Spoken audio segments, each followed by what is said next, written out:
Hi guys, today we're going to find simple interest, compound interest, future value, present value, a bunch of stuff. Let's start with this. Stay tuned for the rest of the videos. The first problem is asking me to find the simple interest of a principal of $1,000 borrowed at a 6.5% during 18 months. My formula for the simple interest is principal times rate times time. The principal is given in money, obviously. The rate has to be given as a decimal. Keep that in mind. And the time has to be given in years.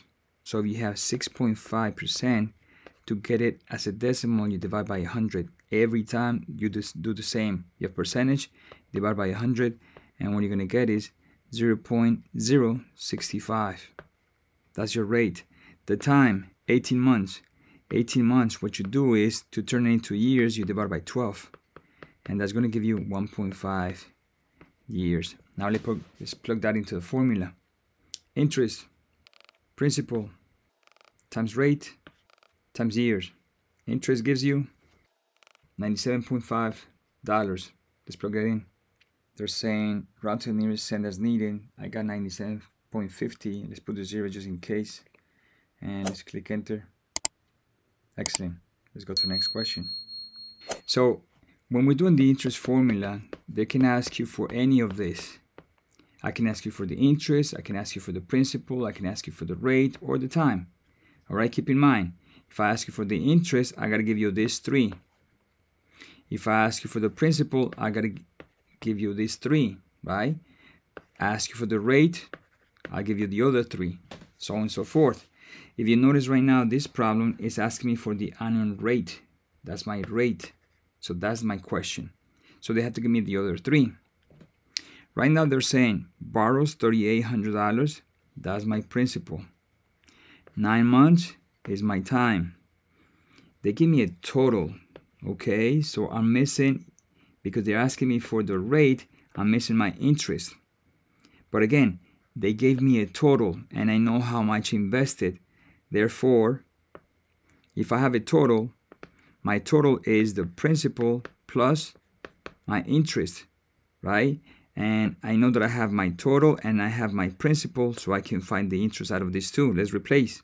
Total is going to give me, my principal is, so from here I can find the interest. It's just a matter of subtracting.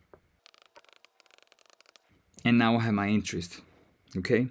So remember, that's not the question. The question was to find my rate.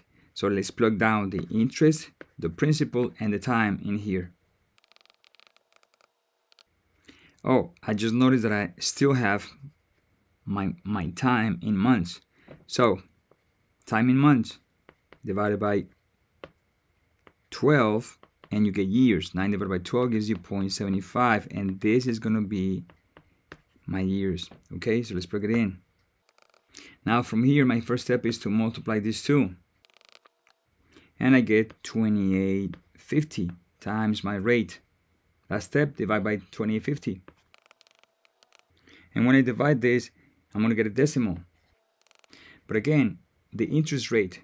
So basically, we're doing the opposite of the previous problem. I have a decimal, so in order for me to turn this decimal into a percentage, I got to multiply times 100%. Let's do that. So this times 100%. Well, basically what I'm doing is just moving the decimal place twice, right? Because I have 2 zeros, that's what I need to move. So my rate is equal to, I move it once and twice, so I get 8.5%. And that's my answer. Let's plug it in. Round to the nearest tenth as needed. Make sure you read the directions of that. Excellent. Okay guys, if you understood, please like the video. That's going to help tremendously our channel. Subscribe as well. And if you want to learn about present value, check this video. Take care. Bye-bye.